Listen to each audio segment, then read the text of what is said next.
but it gives us an opportunity to talk about one of the topics we started last month.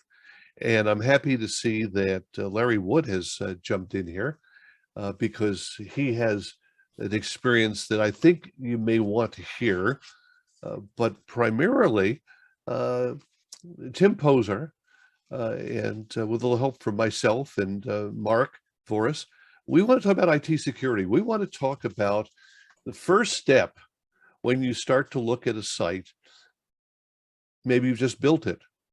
Maybe you've just taken it over. Maybe someone from management got the word from the FBI this week to watch out for Russian or Iranian cyber attacks or ransomware. And your instruction is to make sure that the transmitter site is secure. Now, I think one of the things we want to do, and I think the phrase that's going to come up here from Tim pretty soon, which is a great phrase, we have the issue of security versus convenience, but we also have scale. Security is different layers, depending on how complex the site is. If all you have is a transmitter out there, you don't need to have $4,000 or $6,000 worth of hardware just to access your transmitter. And so we want to acknowledge that, and we want to start with that level, and then understand that as we add more things at the transmitter, whether it be a codec, whether it be a computer on site, whether it be a mini studio, backup information, some people, excuse me, folks, I'm just going to mute all the microphones just to eliminate background noise. Alternate A will open your mic, spacebar will open your mic. And so at any rate, Tim, maybe you could start by helping us appreciate what I'm talking about here, the layers, the complexity of a given site. Thanks, Barry. Actually, this is, I should give a little background on this. Barry asked me to put together kind of a security talk some time ago. And this is due to the fact that we had kind of an absence of a speaker today, where I'm coming in with kind of an early draft of what that was. In the meantime, I attended the last Babes SBE conference or call for San Francisco on February 23rd of this year. And Wayne Pacina's, is that, am I pronouncing his last name right? Yes.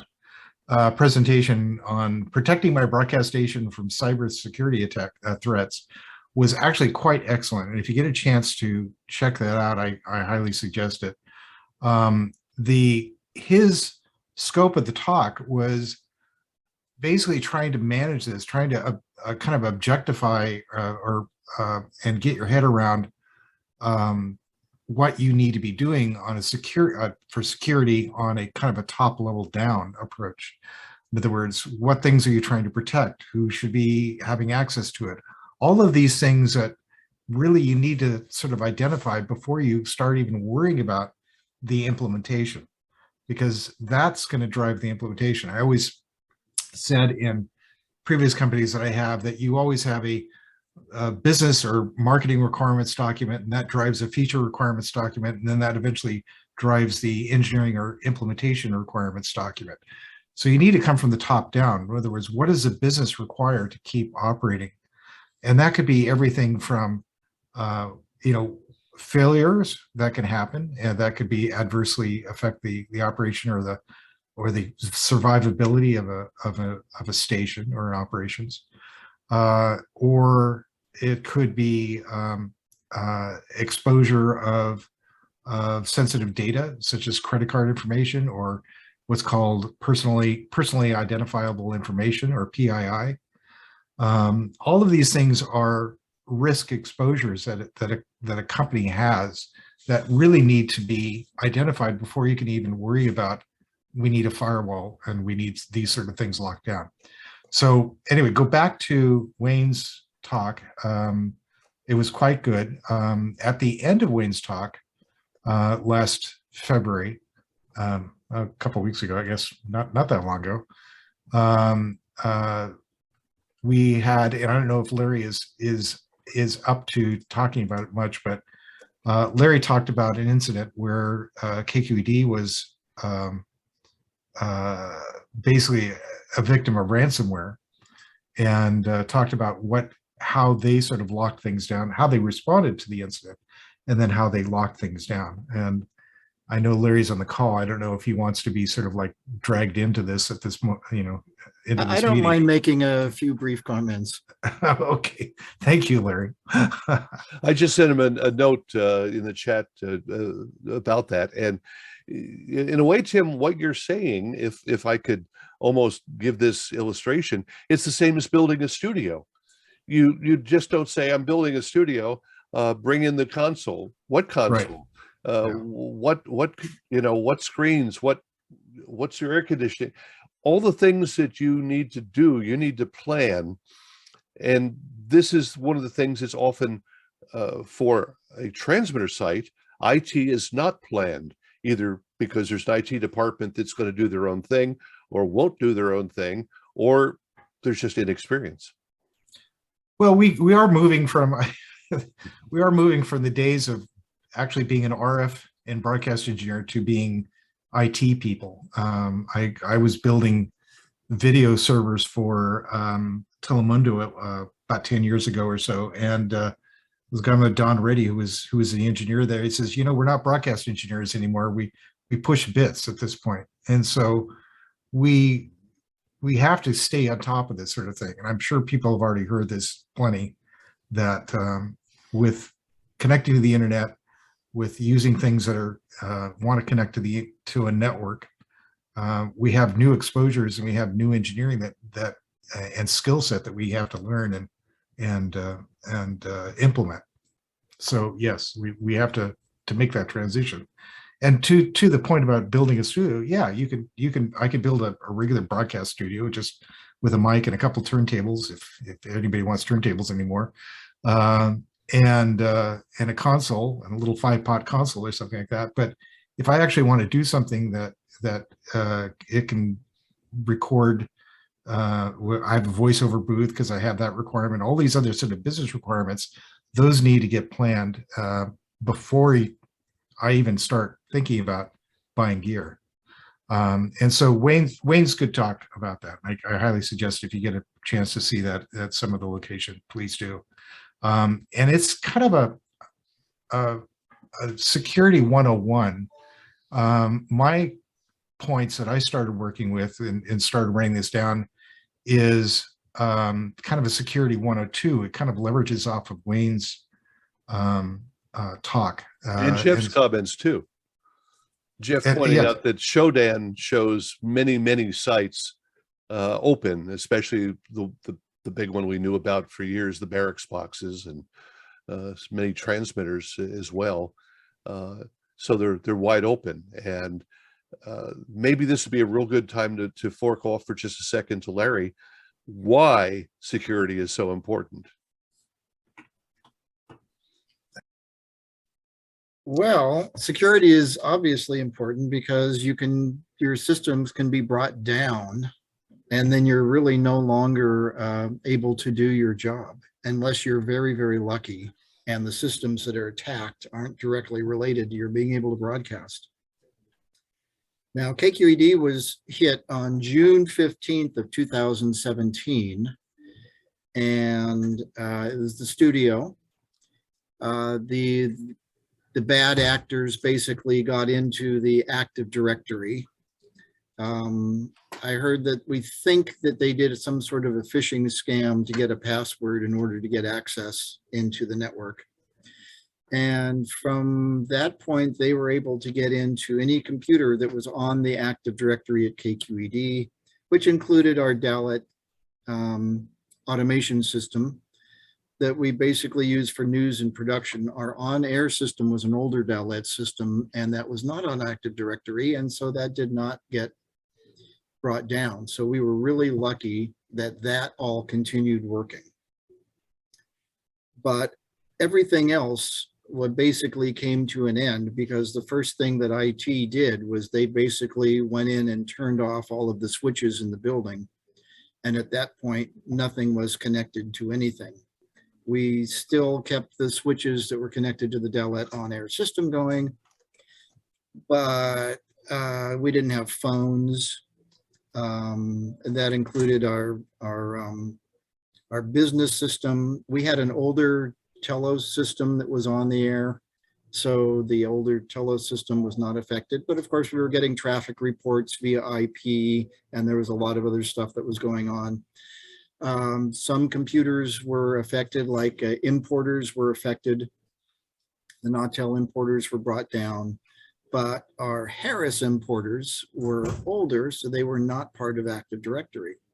So I was able to basically use the Harris importers to feed our HD to the transmitters, which, since we're part of the Broadcaster Traffic Consortium, getting that data on the air was very important to us. So that's when it happened, and that's basically what was affected by all of this. Then it was a matter of cleanup. Now, of course, I was first alerted when the Burke Remote Control called me to let me know that the Sacramento station didn't have any audio. We had an interplex system, and the interplex system was converted to an IP link, and so it was going through our network, and it was switched off. Luckily, we had ISDN, so we were able to pretty quickly get audio back, and we stayed on ISDN for at least a day, and maybe a little bit more than a day, because the procedure at that point was figuring out which network connections were actually absolutely vital to our operation, and IT would turn them on one at a time with a request. And these requests were all made pretty much in person at the beginning, although we pretty quickly got an instant messenger called Slack, and that was how we started communicating. We had Slack, and we had a couple of great big whiteboards in the main atrium of the station where we would leave notes for people in order to communicate needs to them. So we stayed on the air. The news people scrambled. There wasn't a lot of recorded actualities for a couple of days. There wasn't much in the way of phone interviews for a couple of days because the Dell-ET production system was down. And so we ended up installing a bunch of older clients for the Dell-ET radio suite system that we had that was not affected, so that the news people could record things, and they could go into an edit room. We had one edit room that had an analog phone line and a hybrid, and they could conduct their interviews there. And from that point on, there was a heck of a lot of recovery involved in getting everything going, but that's a different story. So I think at this point, I can toss it back. Did you ultimately lose anything? We had really good backups. So the IT department basically was able to restore everything, but it took a long time to get it. It was a couple of months before I had access to most of my old files. Well, that's interesting. It's funny, you would normally not think by having out-of-date automation gear or software that was a good thing, but in your case it was. I know that one of the major chains went off the air for about a week for their system being completely crashed. I know that one of the Native American nations I'm aware of, they went down, they didn't even recover their bookkeeping for a month. And Mark, you wanted to comment about, you lost what, 3 days of programming? Yeah, we were hit with ransomware back in 19, and it they had managed to find their way into our wide orbit system. I had 2 workstations that were infected. Fortunately, we backed things up, not only offsite, but we also have another server that also backs things up. And so we were able to restore, but it took so long to do it because, we had people that were wanting to do things and trying to get, I guess that's what defines us as human beings, that sometimes people won't do what they're asked to do. And so it was a constant fight with trying to work with production people and so on. We do have a server that we use to archive all the spots, so they could go ahead and make their spots. It's just that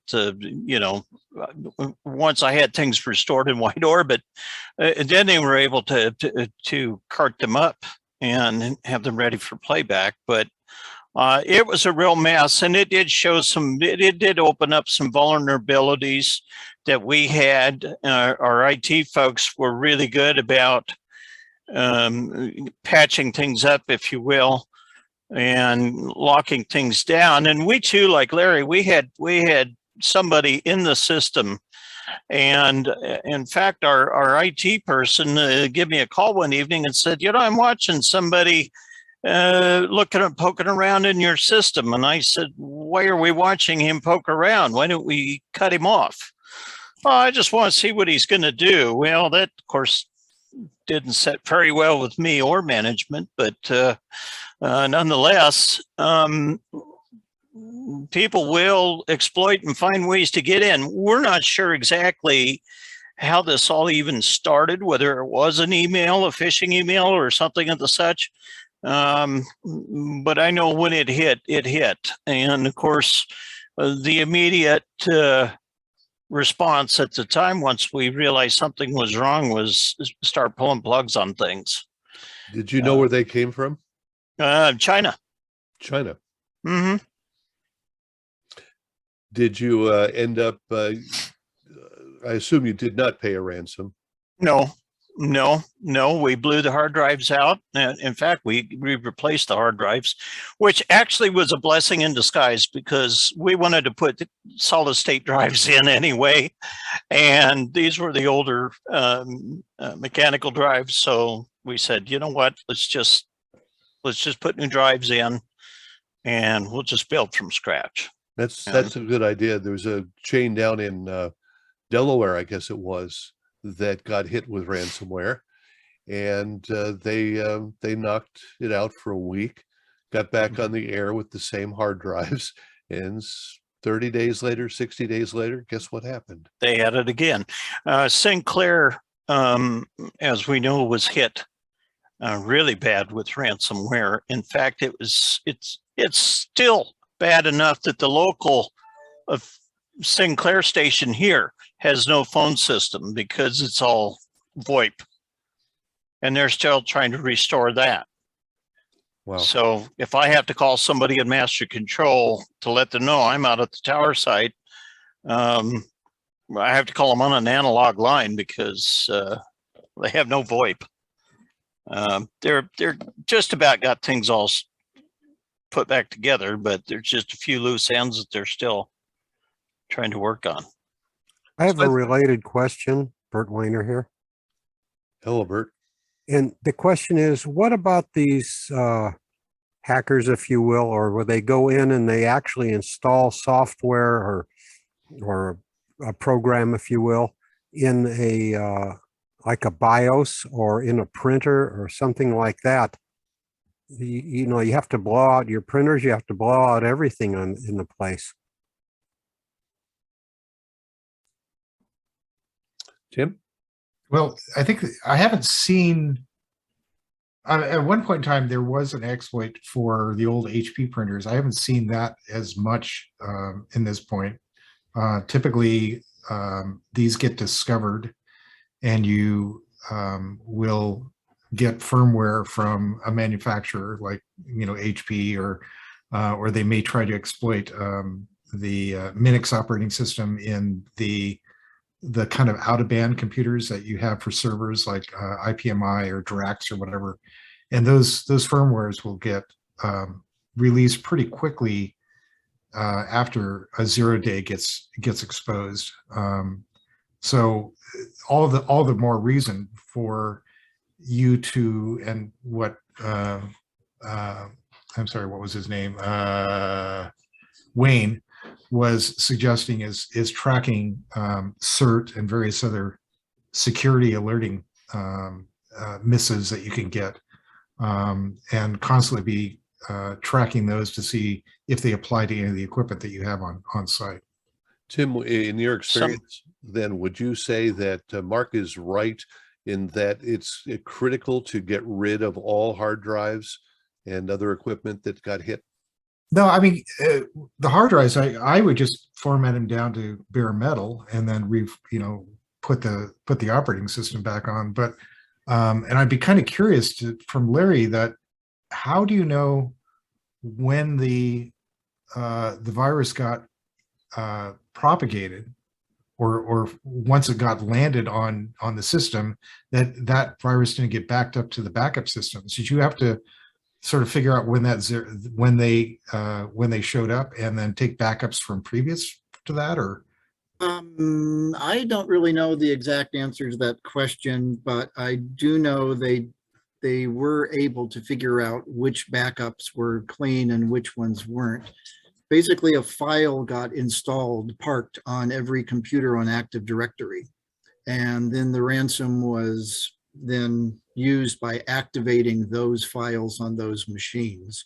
So I'm not sure that there is anything actually backed up to the network. We might have been lucky that way, but I really don't know the answer to that. yeah, I mean, if you were doing a full ghost of image of a drive or something like that, then of course that virus or that bad actor program would be backed up to your backups, and you have to figure out when would be safe to restore from what backups, or how to detect where that program is and be able to eradicate it from the backups. Right. If I recall correctly, this was a file that was just parked onto a C://, and so that's not normally something that is backed up on most machines. Right. Most of our backups. Sure. Somebody asked. What? Well, go ahead. I'm sorry. Somebody asked if you David asked if you paid the ransom for this. No, that's always a very important question. We did not pay the ransom. The backups were good enough that we basically, all of our systems were able to be either restored, the data, all of the financial data, all of that was kept safe and was able to be restored once the computer systems were rebuilt. Which just bodes the fact that you absolutely have to have a great backup system, and you test that, and you can actually restore from that backup system as well. Or you're going to be stuck, like I know a number of other companies out there, stations that have gotten the same sort of attack, and they actually had to go out and buy Bitcoins and pay the ransom. And fortunately, they got their data back, but there's some question about whether they can survive another attack in the future. Yep. And as you mentioned, planning ahead, this is part of what has to be planned for a system that is going to go into a studio environment. Yeah. So this is one attack that you that one has to be fearful about or plan for. I mean, there's other exposures, and I sort of touched on them earlier, is PCI exposure and credit card information. There was one company I was working with where our subscriber information, which includes, name, address, telephone number, passwords, things like that, were on a database that was hosted up on AWS. And somebody got in there and was able to copy that database. And so we had to do all sorts of proactive things about making sure that people had credit verification, all to make sure that information, if it gets out there, they're not going to get impacted. So that can also be used as a kind of a ransomware thing. So, for instance, if you have credit cards that are stored someplace, or PIIs, as I say, personally identifiable information, stored someplace, and somebody a bad actor gets access to that, they can use that and say, we're going to release this unless you give us $10,000 worth of Bitcoins or whatever. So it's another form of ransomware. It doesn't take down your operations, but it's a Blackmail. Blackmail, yeah. Good. Okay, let's then acknowledge this is a big problem. We need security and backups, which is a whole topic all by itself one day.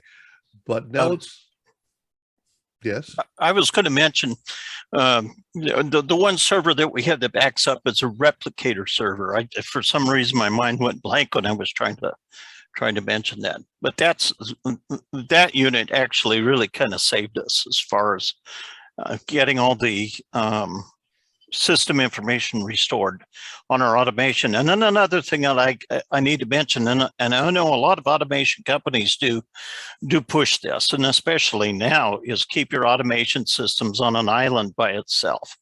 If you're going to have it connected to the outside world, have something, a firewall or something between the outside and that network. Yeah. I had mentioned earlier, Barry, about using whitelists. I've got ours set up here with the automation. So there's actually a whitelist to be able to get into the automation from the outside. Only certain IP addresses can access that. Okay. Well, Actually, I see there are a couple other questions. One of them was, did the ransomware penetrate any of the broadcast equipment, i.e. transmitters or codecs? The ransomware really just attacked the PCs. It didn't get into any particular devices. And I did mention that the Nautel importer was a PC and it got attacked. No fault of Nautel. It was just that it was a newer PC and therefore it was on the Active Directory. The Harris was the older one. It wasn't on the Active Directory, so it did not get attacked. And what software did we use to clean the systems? I think we pretty much rebuilt everything. I don't think there was a whole lot of cleaning that was going on. good points. So let me turn back to you, Tim, now, and let's just get down a framework, ground level, got the walls up and we got the lights in and the electrical, and we're going to install a transmitter. What's planning now? So what do you have in transmitters now? You have, you typically have a web server that you can connect to the transmitter. You may have other things up there, like you may have a audio switcher that can be controlled by a web browser. You may also deliver your audio through IP.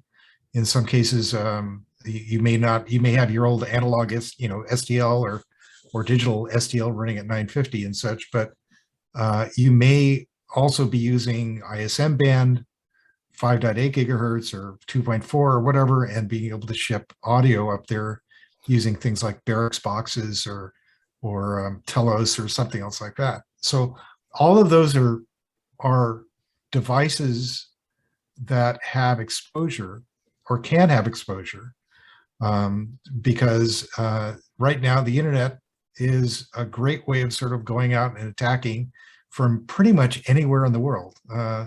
What, there's 4 billion people in the world, or whatever, 7 billion, I guess, whatever it is now.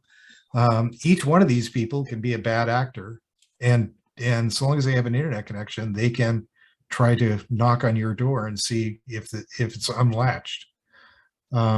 So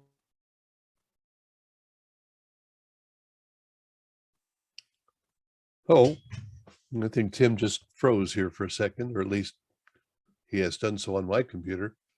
He'll be back. Mark?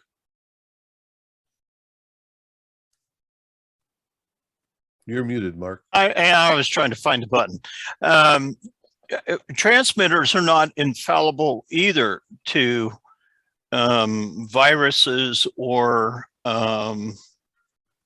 malware. I've had a couple transmitters, and I'll go ahead and tell everybody they were the Acreso transmitters on some low power FMs that are affiliates, that all of a sudden I wasn't able to log into remotely via IP, and fortunately we were able to get the folks at WorldCast to get in via Telnet and they were able to, they found that the configuration, the system configurations had been zorched out. And they were easily able to restore those. And of course, something I learned from that, the takeaway was, don't leave ports 22 and 21 open because these bad actors will exploit those. And sometimes the bots, you got a lot of spam bots out there on the net that are constantly pinging and looking for things to get into. Yeah, the story is that Nautel hooked a transmitter to the internet, and it took 19 seconds before it to be penetrated. Right. So they're not. I turn up VoIP systems all the time, and it's usually within about 30 seconds somebody will discover it and start attacking it. So it's you can't expect that. This is why I say never do port forwarding. And if you do port forwarding, do it much like Mark is suggesting, making sure that there's an ACL, so that an access control list that whitelists the specific IP address they're coming from. Not necessarily a giant range that you don't have control over, but a very specific IP address. The next step, and even better, is to make sure that there's a VPN going between sites, and then you have some level of authentication. Port forwarding just means that you're saying this public IP address that you have at the transmitter site for this particular port, like 22 or 80 or whatever, is forwarded to an internal device. That means that, again, without an ACL or a whitelist, anybody can access an internal device. You're saying, go ahead and pass that traffic through. There's no gatekeeping, there's no authentication. That person can immediately get your barracks box or the web browser on the transmitter. This is, if you put an ACL up, you can at least limit it to your exposure to a particular IP address. If you do a VPN, then you have a level of security where that traffic is, one, encrypted, and two, there's some sort of authentication that has to happen before that traffic can get passed to that device or devices at the transmitter site. Now, before we get started, we were talking among ourselves, and I raised the issue of IP address or MAC address for somebody. Let's say I leave the house and go down to Phoenix, or I go out to dinner and I get an alert that the transmitter's off, and I try to log in and oops, I'm not on the same IP address. So now what do you do? Well, in that case, if you had a VPN, typically the VPN is going to be, you're using a relatively hardened VPN. There's ways I can talk about how you harden your VPN too, but that would normally be exposed to a set of addresses or the whole world. And so if you're at a hotel and, at the NAB or something like that, you would set up your VPN and connect. It would set up a secure connection. It would be authenticated. And therefore, you actually have access to all the IP addresses at the transfer site or the studio or whatever you need to work on at that point. All right. Well, let's approach it from that standpoint. I can bring up a screen right now on a transmitter that's using port forwarding. What would you recommend to an LPFM station that doesn't have a lot of money in terms of VPN? Well, so pretty much any $50 or $100 or maybe $150 router that you can go out there and get right now has some sort of VPN support. There's various levels of VPN protocols and that have various known exploits or that can be exploited more easily. The old standby PPTP has been known to be rather insecure, and that's kind of the Windows default for many years. And so this is something that is considered deprecated. There's better secure, better VPN products out there like WireGuard or LTTP over IPsec, or a number of systems out there that actually are much more secure. And again, these things are built into these little routers. You can go get a little MikroTik router for $50, or Ubiquity router, or a number of these routers that will support VPN quite nicely for you. All right. If you were to choose one, what would you choose? Well, I'm not. There is some feature sets that would sort of differentiate one or the other. The WireGuard or OpenVPN are probably the two top ones I would consider. One is a little bit easier to manage if you have multiple clients. I find that WireGuard is for OpenVPN usually requires either shared password or password creds that you have to generate, or a cert that you have to sign and hand out. It's not as easy we found it kind of difficult to tell the average Joe user how to install that and get it configured on their client. We find that WireGuard is much easier. You just give them a file and they suck it in and everything's just automatically configured. It's much easier to manage with particularly people that are not technically hip to how to get these things configured for them. How much is WireGuard? Free. Free. Okay. Yep. So All of these all of these VPNs you can get. There are commercial clients you can get that are out there. I find that there's one out there that I have for my Mac that I ended up having to pay like $100 a year for. I forgot what it was called, but you can find clients that are free at this point, and you don't have to go out and spend a subscriber or recurring cost to have this level of security. all right. We have a note here, spam bots for dinging my remote control at the site using whitelists. Once I got the list set in place, the intrusions stopped. Yeah, that's what got me turned on to the whitelist. Was I was trying to figure out why it is that every time I had to get into that site, I had to power cycle that remote control in order to reconnect to it.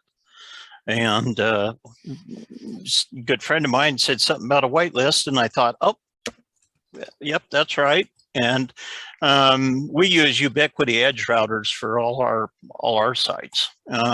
And of course, to build whitelists in those, it's pretty easy to do. And once I did, the intrusions immediately ceased to exist. So I haven't, I don't have those problems.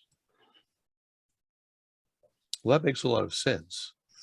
Now, the question is to set one of those up. Now, I know that the one LPFM I'm aware of, they do have a Cox internet interface that supposedly has a VPN on it. Has anybody on the discussion today used their Cox VPN with success? And no, and in fact, I don't use any of my ISP's modems or / modem routers. I always put our own router in, and then make sure that their modem is set to bridge mode, so that I have total control over any ports that I may have to open up or whatever. I don't have to worry about the ISP. So you're basically saying that a installation would have the cable modem, and you want to put that cable modem in bridge mode, which simply passes everything along to another router. Correct. And that router is the one that you're going to use to set up your whitelist or your VPN or Correct. both. Correct. I saw Tim give me a thumbs up, so I think he agrees that that's probably a good thing to do. Yeah, you don't want to necessarily outsource your security to your ISP, because your ISP may not be keeping up with the Joneses on attacks, or they may not give you the ability to be able to run your own VPNs, such as passing that traffic through. If you're having to go into non-bridge mode, in other words, it's basically it's their router. You're dependent on them That's right. to be able to do what you need to do. You really want to have control over that. So, landing this on some Ubiquiti router and having this pass in bridge mode is a big win. Yep. Yeah, I've had fights with ISPs. You want a certain port opened up, and it's like pulling hen's teeth. You can't do it. Yeah. And so we learned real quick. And now you have them put their stuff in the bridge mode, or pass-through mode is another term, and use your own router. Then you've got total control over all that. Well, now it seems to me that again, I'm going to play the backside of it for a second.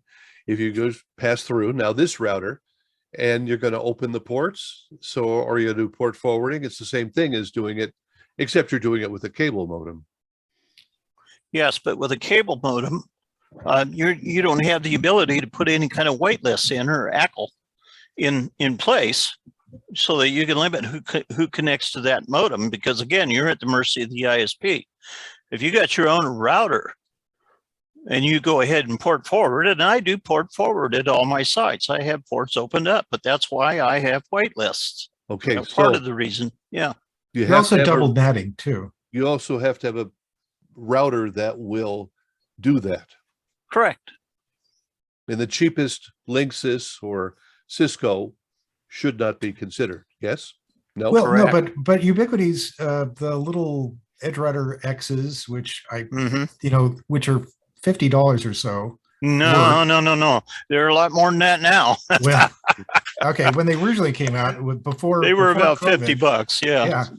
Yeah. That's an ERX. Right. Edge router X.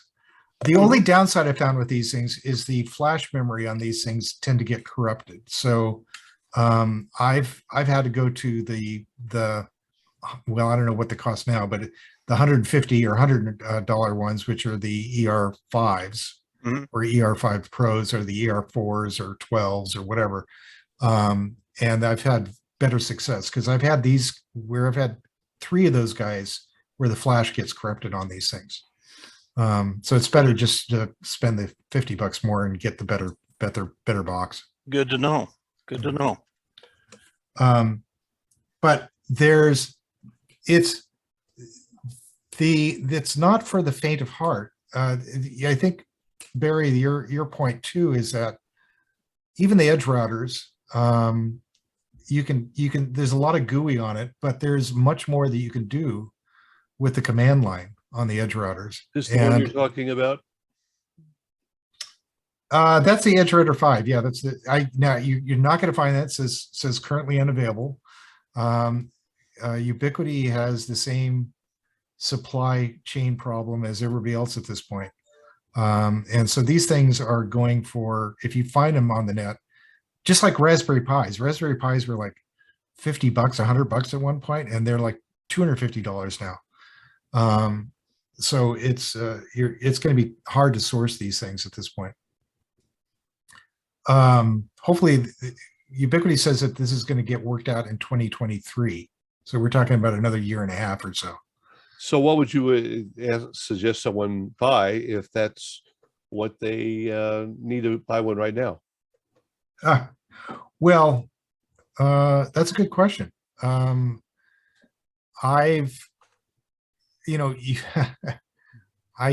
don't know. There's all these, every sort of Raspberry Pi or router board or anything else that I could find out there that I can has been limited by supply chain. Even Microtech is, which is kind of the most popular for like Europe, is pretty impacted at this point. Microtech has these little $50 boxes as well, but it's very, very difficult to find these things now. That could be a problem. Yeah. Well, I found a website that just monitors where you can buy Raspberry Pis. There's probably one that you can find for Ubiquiti edge routers. But going to Alibaba, Amazon, a bunch of these places and just sort of scouring to see when one pops up. You can always try to find one gray market, as Juniper calls it. You can find probably something off of eBay, reflash the memory on it, or the firmware, and you could probably get something going that way.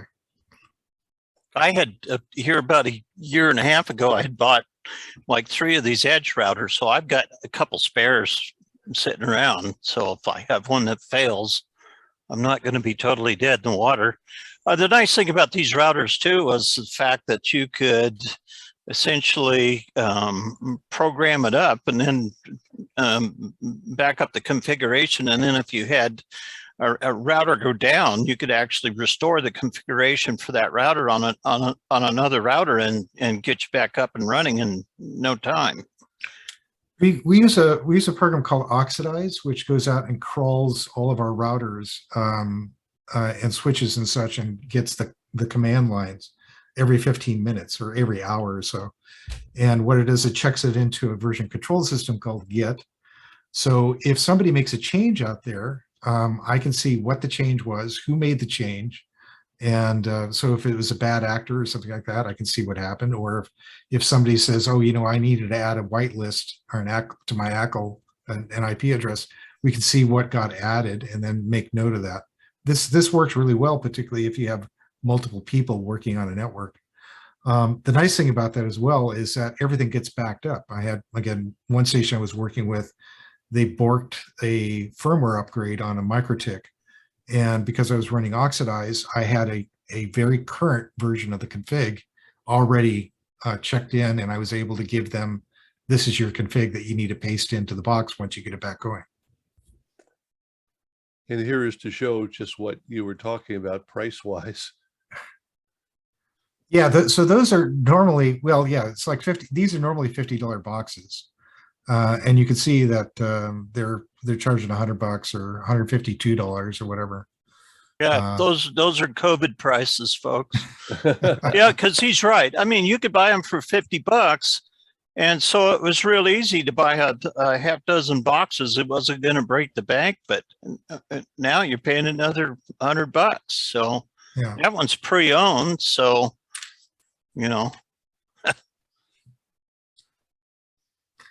so I mean, you can find them. I really like the Ubiquity products. The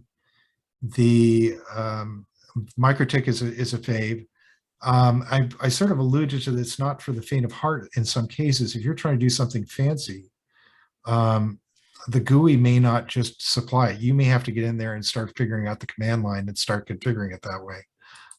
The standard port forwarding that Ubiquity does really is kind of poor from the GUI, and there's another way of doing it that from the command line, where you can make sure that you can ACL the source IP address and such is not exposed via the GUI. So you really have to sort of dig into the command line to be able to do this properly.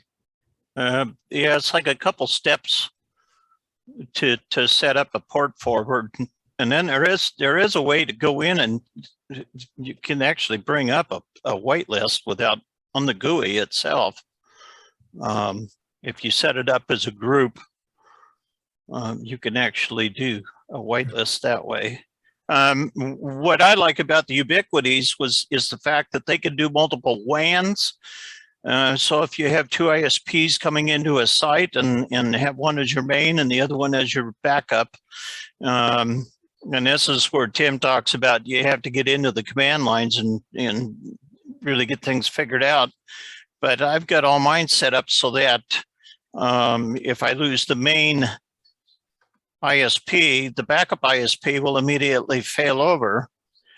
But being the backup ISP is a metered cellular service, a data service, I needed to make it so that it would actually go into an idle state so that we're not paying for that service as well as the main. And again, that took some configuring in the command lines and such to get it to do that.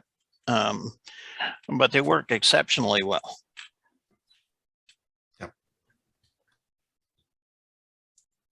Barry, did you have any other direction you went on this? Or? Well, again, I was kind of trying to search there for this MikroTik. Because obviously Oh, what you're th- saying, these ubiquities are not available or not being yeah, used. the microtics are called router boards as well. It's MIKROTIK. ROTIK. Yeah. MIKROTIK. Yes. Sold at Walmart. Yeah, if you see them on Amazon too. There's in fact, I'm looking at one right now. I can share if you'd like. Sure, go right ahead. Uh, Let me make the thing open. Okay, Go. there we go. Latvian. Yep, it it is. I don't know if you can see that. This is from Amazon. So $50 little router. Wow. And these actually are available. It looks like I was running into problems where I couldn't get these earlier. Do these have about the same functionality as the Ubiquiti edge routers? Yes, they do. They're a little more. I don't like the command interface to them as much. I like the fact that with the Ubiquities that you can type a command in and then you say commit, and if something goes wrong, it can have it rolled back automatically if you mistype something. The microtics, as soon as it's much like Cisco, where as soon as you type a command, it's committed, and you can lock yourself out. So proceed with caution. Yeah, a lot of people love these things, particularly in Europe. They're favorite for wireless folks. Here's another one. Yeah, I think I have one of these at home, someplace stashed away. Anyway, I'll stop sharing at this point. Well, so I'm looking at alternatives for the Ubiquities, and as Barry has brought up, has mentioned that the availability of the edge routers. I mean, I like to try to get everything on a standard platform so that everything's the same. But if I have to look at I want something that's going to have the same functionality as what I'm using already. I would say if you know one product or another, the microtics or the edge routers or whatever, I would stay with that and standardize it. And this means that it's one less thing you have to worry about along the lines of tracking firmware, right, exploits, things like that. And then it's, as you say, I have a couple of microtics that are stuffed in my closet. If my home router goes down, as you say, it's just a copy and paste to get me back online. In the case of remote sites, I do the internet for the Farallon Islands, which is a set of islands that are about 50 kilometers due west of San Francisco. And so it's a little difficult for me to go out there and maintain that if a router goes down. So I have it set up so that there's actually two routers there that are getting fed by two different microwave paths, much like you're kind of describing, where you have one router that you have two different WAN or providers there. I have two routers there. So in case the router fails, which can happen, I can switch over. Everything is redundant. Switches, the routers and such. If one of those routers fails out there, it could take me months before I can get a boat out there and replace that and fix that. Yep, I've got a few sites that are kind of hard to get to, so I'm kind of in the same boat.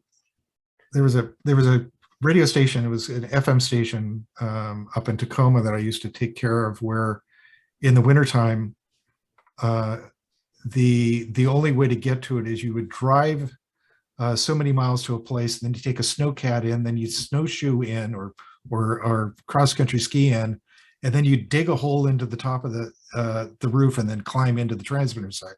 So or helicopter, but it's not going to be something that's going to be an easy fix if something goes down. Well, again, just then to I like the idea of redundancy. Redundancy is good. You can't always have two towers, so sometimes that's your single point of failure. But if you had somebody that was building an LPFM or a regular station right now, and they couldn't find the Ubiquiti, would you recommend they go to the Microtech, or would you recommend they try to wait? It's no, you can still get as you said, you can probably get second source, used ubiquities. It has a GUI on it. Where the MikroTiks, they do have this thing called it's an app. It's a kind of a GUI app to configure it with. I forgot. For the life of me, I can't remember. Yes, thank you. That you can configure and the router with. It still is not for the faint of heart, even with using Winbox on it. So you would recommend trying to find the ubiquity before. I tend to prefer the ubiquity better. Yeah. So backup is critical. For one station that I was just doing work with, they had no other internet connection that they could get up there except for a wireless provider, which they were getting charged by how many bytes transferred up to the site. And so obviously trying to stream up audio up to the sites was costing them an arm and a leg. They eventually were able to go ahead and put a 5.8 gigahertz link in between the studio and the transmitter site, and they kept the wireless link. So they have redundant ways of getting to the transmitter site. If your wireless link, your 5.8 link goes down for some particular reason, you want some other way to get on, stay on the air. Every hour that you're off the air means an hour's worth of advertisements or sponsorship, whatever, that of revenue that you're not going to gain. Is anyone looking at Starlink for connection? Starlink hasn't been, is not 100% at this point. They're still working on trying to get it to be 100%. So it's fine for maybe command and control, but I wouldn't use it for streaming. Yeah. And if you have a lot of cats around, they like to sit up in the dish to get warm. I read a story about that here a while back. You mentioned the words "faint," not for the faint of heart. If you're going to get a router, for gosh sakes, don't get a sonic wall.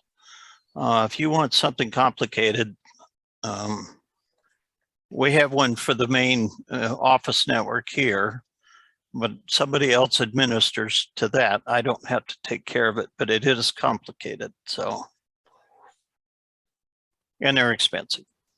Yeah, much like Juniper or Cisco or something like that. Right.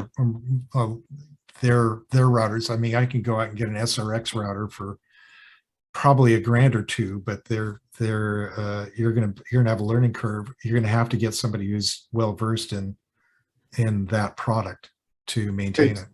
Hey, Tim. Yeah. Mark here. Hey, Mark. I've had a Dell switch that I did not have anything to do with buying. It died finally. And the only trick on that Dell switch is it's like a 24 port and you can set up VLANs on it. Mhm. I don't know if you've messed with those or not, but I'm looking for a replacement because I have a spare that's never been used and I set it up and so far I can't get the VLANs to actually work. There's a trick that I'm not seeing yet.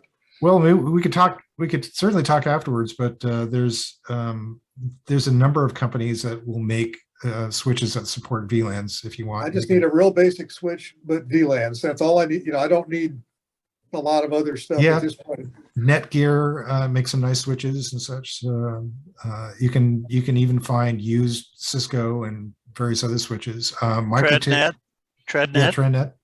Okay. Even Ubiquity makes some switches that will do that you can either manage via cloud or you can manage via command line or a GUI, and it'll support VLANs. Well, these are all behind a Curio firewall thing that's managed by another company that we use. So they're not directly exposed anyways. They're all just segmenting things up into LAN segment, local segments. Sure. Well, track me down. We can, if you want, we can chat later because it's a little outside of the firewall security thing, but I could show you how to do Yeah, I was just wondering if you had okay, some of those names, I may just go get something. But programming these Dell switches is I'm following the instructions that it's not working yet. Oh, that's true. They're cryptic, to put it politely. Yeah. Tim, I've got a question in regards to VLANs. do VLANs afford you any kind of a security, added level of security if you have certain parts of your network that are on VLANs? Does it make it that much harder for bad actors to try to access various things? What you're doing is you're compartmentalizing the traffic, so that's not a Okay. bad idea. And you're trying to leverage. You're trying to, instead of having a separate switch for each network, what you're doing is you're landing these virtual LANs all in one switch. So all it does is the switch will tag the Ethernet header to say this is either an untagged, in other words, it's usually considered VLAN 1, or there's a tag associated with it to say this is actually an Ethernet packet that should only be seen by people subscribed to VLAN 2 or VLAN 3 or whatever. Okay. And so you may have an access port assigned to VLAN 2 that's going to only see traffic with other devices that are assigned with VLAN 2. So that's great. If you want to, particularly if we want to put your traffic system on one VLAN, that will isolate so people can't necessarily sniff from other VLANs that traffic. It So could be that's kind of like a whitelist in a roundabout way, except you're, like you said, you're putting each network on its. yeah, you're not assigning virtual. it by MAC address. You're assigning it by where they plug into and what Right. port and such. Okay. And hopefully that switch is in a locked closet someplace that somebody can't go in there and play with and Physically such. touch it. Yeah. Yeah.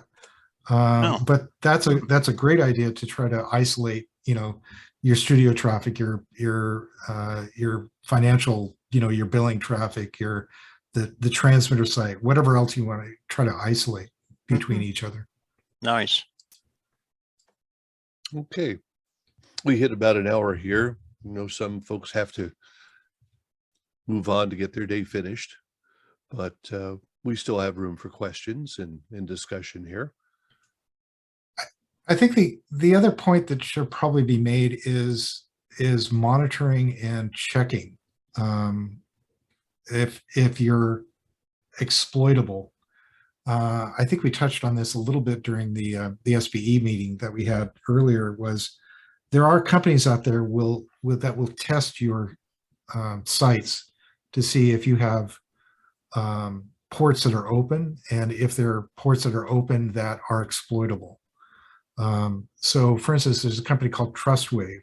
Usually we'll engage these companies if you have PCI compliance issues or you're handling credit cards and such. So credit card companies won't bond you or won't allow you to handle credit cards unless they have some confidence that you have some security.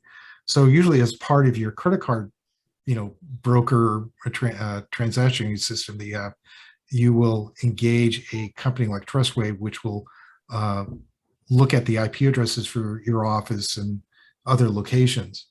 And they'll do this monthly, and then they'll come back with a long report saying, this site looks pretty good, or this site has SSH open, or this site has a VPN open, and it's using these encryption keys, which are exploitable. And this is a great thing to do, to give you a task list to say, or at least confidence that I'm doing the right things, or give you a task list that I need to fix these things.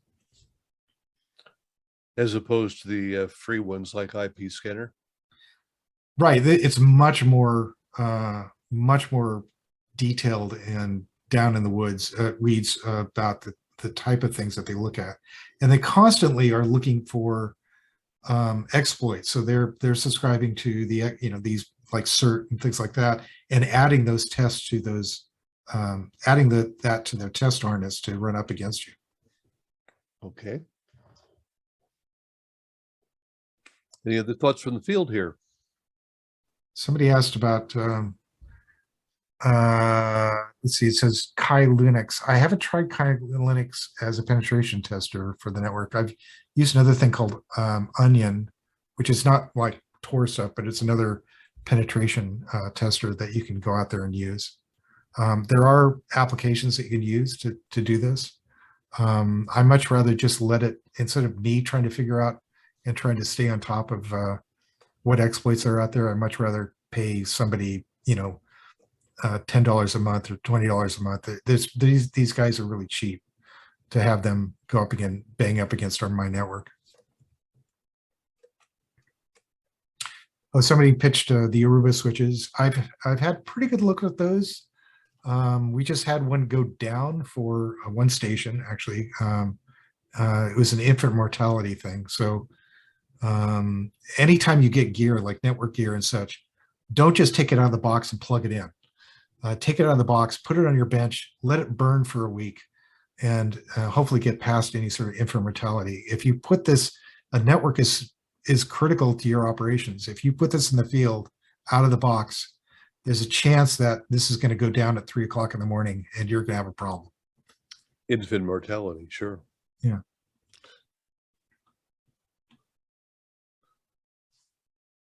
Now, would you maybe spend just a half a moment on the difference between router and switch?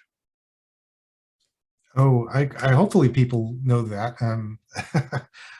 A switch is basically just worrying about Ethernet frames and Ethernet traffic and making sure that they show up at the ports that they're supposed to be showing up at. And there's a forwarding table for that. A router is taking IP packets and making the same decisions. It comes in on one port, how do I push it out onto another port? So it's just a different protocol that you're working with. So you're sort of thinking a router, again, this may be a bad illustration, but I'm hoping to make it simple for some. A router is more of a distribution amplifier, and a switch is more of a patch panel. Well, I don't know if it's a distribution amplifier. It's similar objectives that you're just trying to make sure that one packet goes from one port to another port, but they just work on different protocols. One's Ethernet frames, one's IP protocols.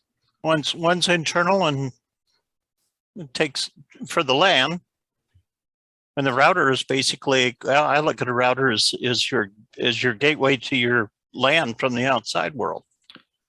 You can be using routers internally too.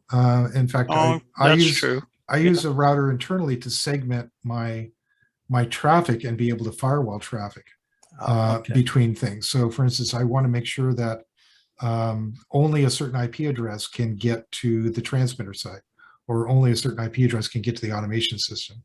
It's not just segmented by VLANs necessarily, particularly.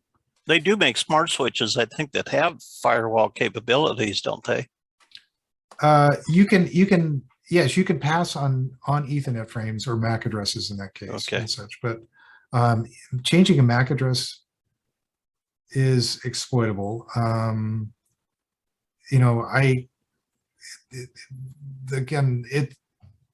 For IP, you can do the same as well. We can go into this probably a little later, but routers are, again, IP, switches are Ethernet frames. Now, routers have the advantage in the fact that you can add firewalling. You can do all sorts of stuff like network address translation, or making sure that,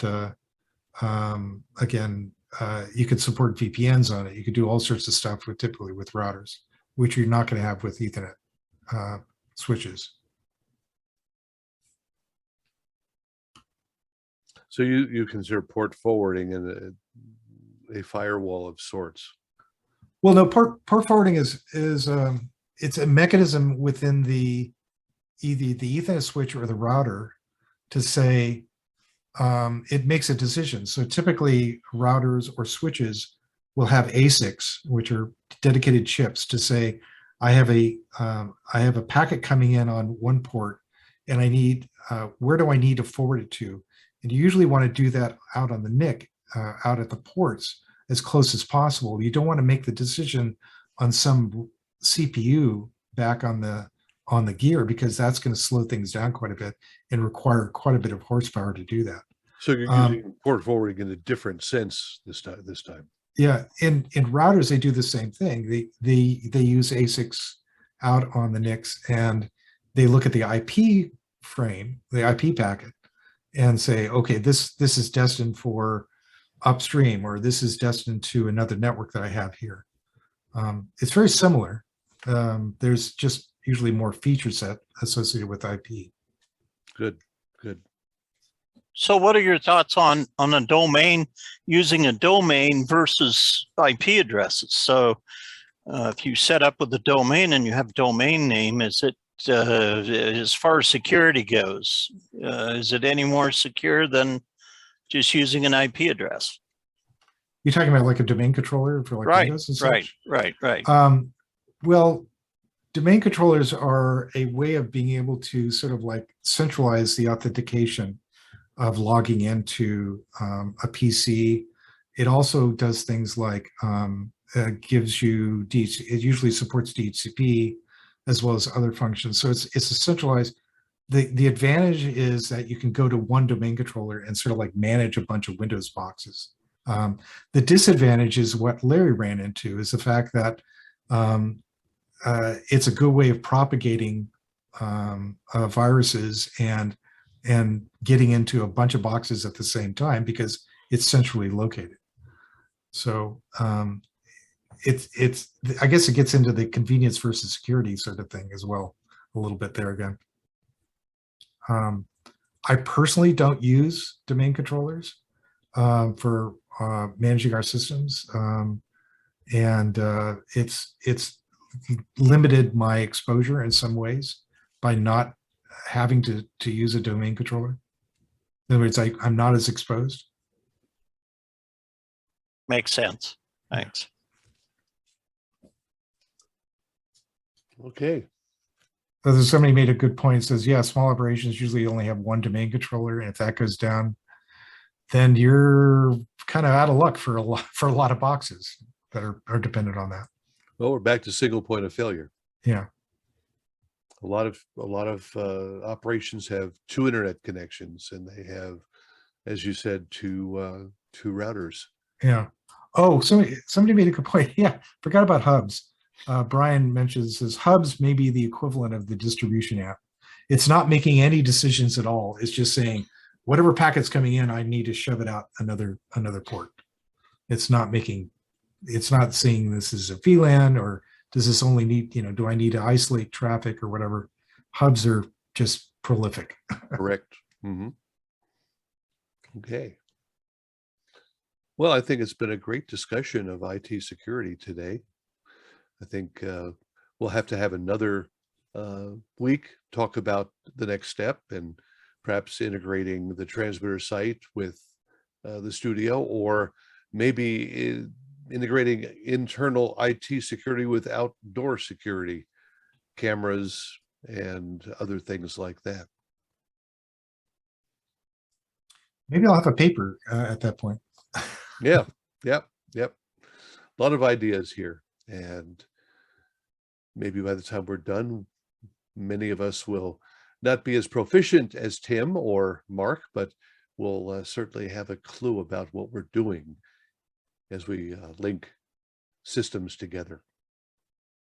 So, well, it's always a learning experience. I mean, I learn something every time I get into this stuff, and it's nice to have people that are IT minded that you can call it at a moment's notice and say, hey, I've got this going on, give me some ideas or walk me through something. One of the other engineers here in the state and I work very close together between both our operations, and he's kind of more the IT guy and I'm more the RF guy. So we share resources quite a bit, but you learn from each other. Absolutely. And They we're have able these- to help each other. That's the big thing. That's why you have these meetings. That's right. SBE and Barry's meetings and such. Exactly. Well, Tim, I want to give a special thanks to you for standing up today and on such short notice and giving us a lot of good information. Well, I thank you, and thanks, Mark, and shout out to Larry again for saying, exposing the arrows that he had in his back for getting attacked a couple of years ago, and willing to talk about it. Definitely. Thank you, Larry.